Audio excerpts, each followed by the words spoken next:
నమస్తే, welcome to 69 TV. నేను జితేంద్ర. బులెటిన్లోకి వెళ్లే ముందు హెడ్లైన్ చూద్దాం.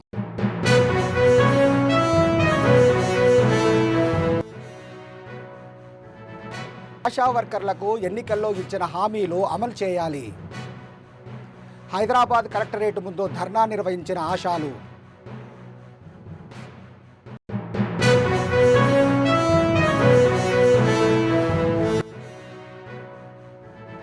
అమరావతిపై వైసీపీ నాయకుల ఏడుపు ఆపాలి.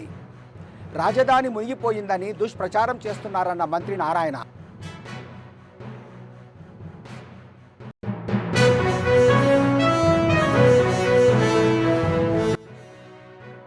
తెలంగాణలో మరోసారి ఐటీ సోదాల కలకలం. మాజీ ఎంపీ రంజిత్ రెడ్డి నివాసంలో సోదాలు చేస్తున్న అధికారులు.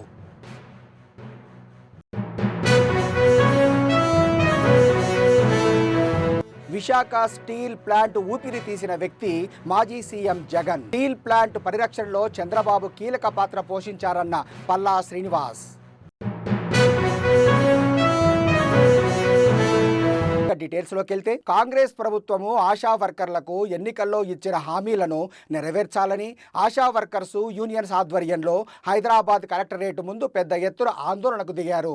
ఈ సందర్భంగా సిఐటియు రాష్ట్ర అధ్యక్షుడు వెంకటేష్ మాట్లాడుతూ ఆశా వర్కర్సుకు ఫిక్స్డ్ వేతనం 18,000 ఇవ్వాలని, కాంగ్రెస్ ప్రభుత్వం మేనిఫెస్టోలో పొందుపరిచిన హామీలను అమలు చేయాలని డిమాండ్ చేశారు.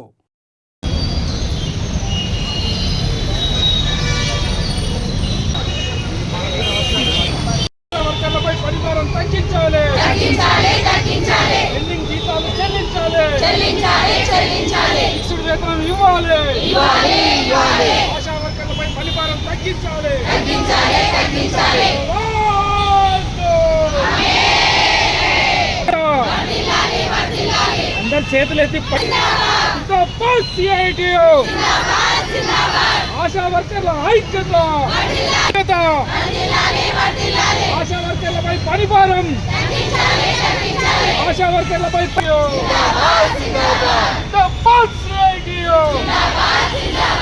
రూపాయలు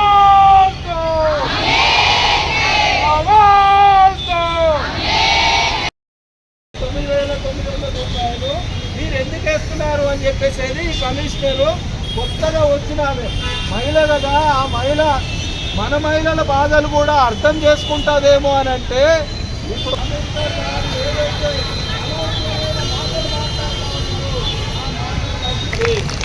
నేను ఏం పని చేస్తా ఉన్నాం, ఆశా వర్కర్ల డ్యూటీ ఏంటి, ఆశా వర్కర్ల డ్యూటీ ఆశా వర్కర్లతో చేస్తున్నారా, ఆశా వర్కర్లకి ఏదైతే జాబ్ కార్డులో ఈరోజు ఎక్కడ ఏ ప్రభుత్వ ఉద్యోగి ఆశా వర్కర్లు మాత్రమే అని చెప్పేసి ఈ సందర్భంగా చెప్తా ఉన్నాం. మరి ఇంత 24 గంటలు ఆ రోజు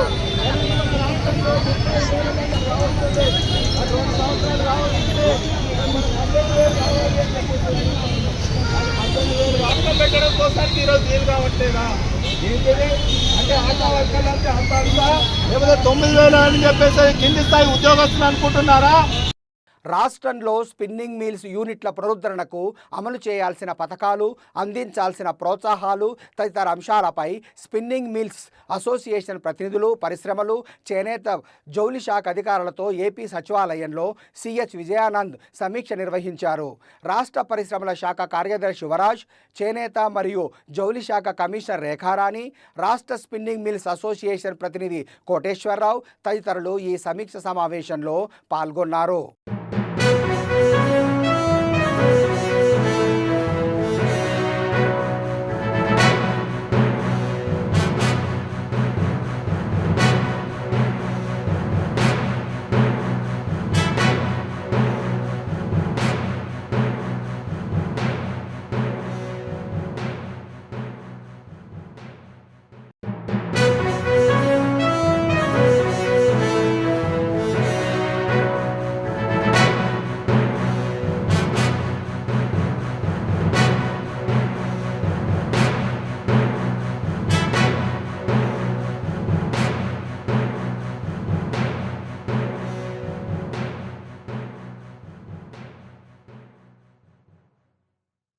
మాజీ ఎంపీ రంజిత్ రెడ్డి నివాసంలో ఐటీ అధికారులు సోదాలు నిర్వహిస్తున్నారు. ఆయనకు చెందిన ఇళ్ళు, కార్యాలయాల్లో ఈ సోదాలు జరుగుతున్నాయి. రంజిత్ రెడ్డి డిఎస్ఆర్ గ్రూపులో భాగస్వామిగా ఉన్నారు. డిఆర్ఎస్ గ్రూపులో ఉదయం నుంచి ఐటీ అధికారులు సోదాలు నిర్వహిస్తున్నారు. DSR MD Sudhakar Reddy, executive director Prabhakar Reddy, CEO Satyanarayana Reddy ఇళ్లలోనూ వారికి సంబంధించిన కార్యాలయాల్లో ఐటీ సోదాలు కొనసాగుతున్నాయి.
చెట్లు పడతాయి, పొట్టులు పడతాయి.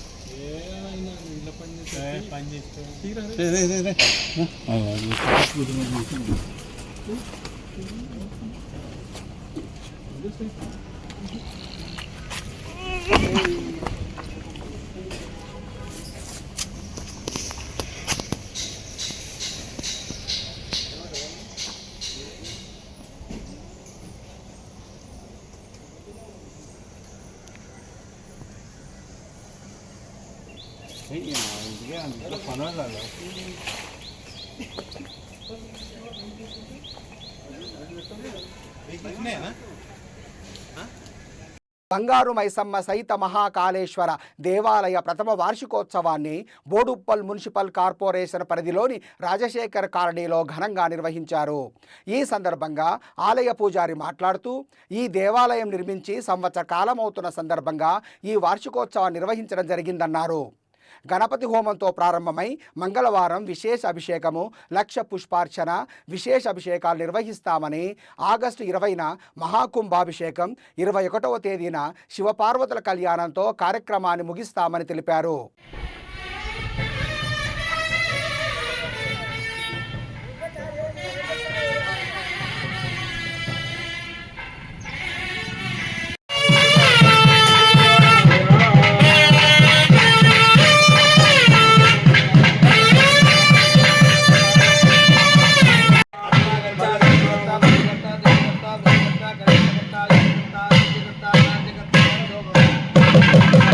మైసమ్మ సహిత మహాకాళేశ్వర స్వామి ప్రథమ వార్షికోత్సవం బోడుప్పల్ రాజశేఖర్ నగర్ కాలనీలో అంగరంగ వైభవంగా జరగబోతున్నాయి. ఈ యొక్క దేవాలయము అమ్మవారు చాలా శక్తివంతురాలు, అతి పురాతనమైన టెంపుల్ అయిన గుడి అయినప్పటికీ కూడా దీన్ని పునర్నిర్మాణం చేసి ఆగమ శాస్త్ర ప్రకారము ఈ యొక్క దేవాలయాన్ని నిర్మించి యజ్ఞయాగాది క్రతువులు అనేక రకాలుగా జరుగుతున్నాయి. అలానే ఈ మొదటి వార్షికోత్సవం సందర్భంగా మొదలుగా గణపతి పూజా పుణ్యాహవాచనంతో మొదలుకొట్టుకొని చండీ యాగాలతో సహా పూర్తి చేసి 20వ తారీఖు ఉదయము అమ్మవారికి విశేష అలంకరణ, మహాకుంభాభిషేకము, విశేష అర్చనలతోటి పూర్తి చేసుకొని, 1,00,000 పుష్పార్చనలతో పూర్తి చేసుకొని, పూర్ణాహుతి కార్యక్రమం ఘనంగా పూర్తి చేసుకొని 21వ రాజు శివపార్వతుల కళ్యాణము, ఆ తదుపరి మహదాశీర్వచన కార్యక్రమాలు వేద పండితులచే, బ్రాహ్మణులచే, శృంగేరి ఆధ్వర్య పండితులచే జరగబడును. అంతేకాకుండా ఈ యొక్క దేవాలయంలో రోజుకో అలంకరణ చొప్పున రోజుకో విశేషమైన పూజా కార్యక్రమం జరుగుతుంది. అమ్మవారి యొక్క శక్తిని తెలుసుకొని భక్తులు రాష్ట్రమంతటి నుంచి కూడా తిరిగి వచ్చి అమ్మవారి యొక్క కోరికలు అమ్మవారికి ఇచ్చిన ఏవైతే వాళ్ళు కోరుకున్న కోరికలు నెరవేరిన వెంబడి కోరికలు తీర్చుకొని అమ్మవారి యొక్క అనుగ్రహం పొందడానికి రాష్ట్ర నలుమూలల నుంచి వస్తుంటారు. కావున భక్తులంతా కూడా ఈ ప్రథమ వార్షికోత్సవంలో పాల్గొని ఆ యొక్క పార్వతీ పరమేశ్వరుల యొక్క కృపకు పాత్రుడు కావాల్సిందిగా కోరుతున్నాము. అంగరంగ వైభవంగా జరుగుతున్న ఈ కార్యక్రమంలో మీరు కూడా పాల్గొంచుకోవాలని చెప్పి కోరుకుంటున్నాను. సంగారెడ్డి జిల్లా పటాన్ చెరువులో వర్షపు నీరు బీభత్సం సృష్టిస్తోంది. అమీన్పూర్ మున్సిపాలిటీ పరిధిలోని బందం కొమ్ము శుభం కాలనీలో కాలువ నుంచి నీటి పారుతుండడంతో కాలనీలో భారీగా వర్షపు నీరు చేరుతుంది. దీంతో కాలనీలకు రాకపోకలు ఇబ్బంది పడుతున్నారు. స్థానిక ప్రజాప్రతినిధులు స్పందించి వెంటనే కాలనీ వాసుల సమస్యలు పరిష్కరించాలని కోరుతున్నారు.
బీజేపీ తెలంగాణ అధ్యక్షులు రామచంద్రరావు వికారాబాద్ జిల్లా పర్యటనలో భాగంగా మన్నెగూడ నుంచి వికారాబాద్ శివారెడ్డిపేటలోని దుర్గమాత ఆలయాన్ని దర్శించుకొని అనంతరం కార్యకర్తల సభలో పాల్గొన్నారు. బీసీ రిజర్వేషన్ల అంశంలో తగిన న్యాయం జరగాలని, రైతులు వర్షాకాలంలో ఎదుర్కొంటున్న ఇబ్బందులు, ముఖ్యంగా యూరియా కొరత వల్ల కలిగే సమస్యలను ప్రభుత్వం వెంటనే పరిష్కరించాలని డిమాండ్ చేశారు. ఇందిరమ్మ ఇల్లు, డబుల్ బెడ్రూమ్ పథకాలు కేవలం రాజకీయ ప్రయోజనాల కోసమే చూపిస్తున్నారని, నిజంగా ఇల్లు లేని నిరుపేదలకు కాంగ్రెస్ నాయకులు న్యాయం చేయడం లేదని మండిపడ్డారు.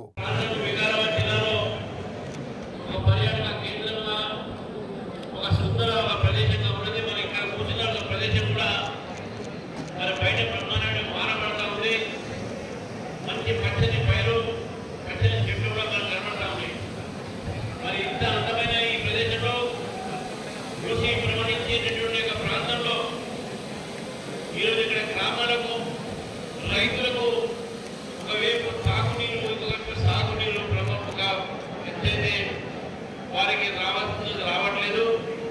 మరి రైతులు ఇప్పుడు మారబడుతుంది కాబట్టి ఈ యొక్క పంటల్లో కూడా మనకు చాలా నష్టం జరిగేటటువంటి చాలా మంది చెప్తా ఉన్నారు, రైతులు కూడా కలుస్తా ఉన్నారు. కాబట్టి భారతీయ జనతా పార్టీ కార్యకర్తలు ఆ రైతుల దగ్గరికి పోయి కష్టాలు కలిసి వారికి ఉన్నటువంటి సమస్య మీద జిల్లా కలెక్టర్తో, జిల్లా యంత్రాంగంతో మాట్లాడుతుందని మేము నిర్దేశం చేస్తాం. అంతేకాకుండా మిత్రులారా, ఈరోజు తెలంగాణలో కాంగ్రెస్ ప్రభుత్వం ప్రజలను తప్పుదారి పట్టిస్తా ఉంది. ఒకవైపు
యూరియా షార్టేజ్ ఉంది, యూరియా షార్టేజ్ అని చెప్తా ఉన్నారు.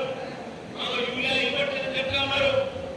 మరి ఈరోజు ఒక జాబితా వారు చెప్పారు, మాకు యూరియా ఈ నెల వచ్చింది, ఈ నెల వచ్చింది, ఇప్పుడు 2-3 నెలలు రాలేదని చెప్పి. అందులో కూడా వాస్తవాలు లేవు మిత్రులారా. ఈరోజు రైతులు ఈరోజు కష్టపడుతున్నారంటే యూరియా కోసం. సంగారెడ్డి జిల్లా పటాన్ చెరువులో వర్షపు నీరు బీభత్సం సృష్టిస్తోంది. అమీన్పూర్ మున్సిపాలిటీ పరిధిలోని బందం కొమ్ము శుభం కాలనీలో కాలువ నుంచి నీటి పారుతుండడంతో కాలనీలో భారీగా వర్షపు నీరు చేరుతుంది. దీంతో కాలనీలకు రాకపోకలో ఇబ్బంది పడుతున్నారు. స్థానిక ప్రజాప్రతినిధులు స్పందించి వెంటనే కాలనీ వాసుల సమస్యలు పరిష్కరించాలని కోరుతున్నారు.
బులెటిన్ ముగించే ముందు హెడ్లైన్స్ మరోసారి.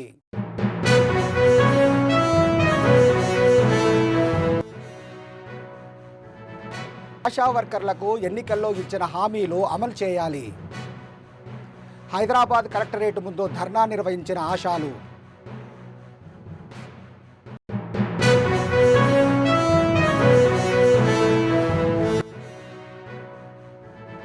అమరావతిపై వైసీపీ నాయకుల ఏడుపు ఆపాలి. రాజధాని మునిగిపోయిందని దుష్ప్రచారం చేస్తున్నారన్న మంత్రి నారాయణ.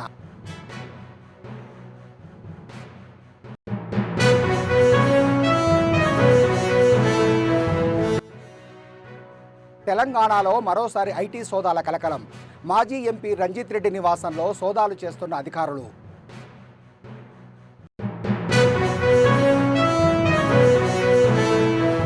విశాఖ స్టీల్ ప్లాంట్ ఊపిరి తీసిన వ్యక్తి మాజీ సీఎం జగన్. స్టీల్ ప్లాంట్ పరిరక్షణలో చంద్రబాబు కీలక పాత్ర పోషించారన్న పల్లా శ్రీనివాస్.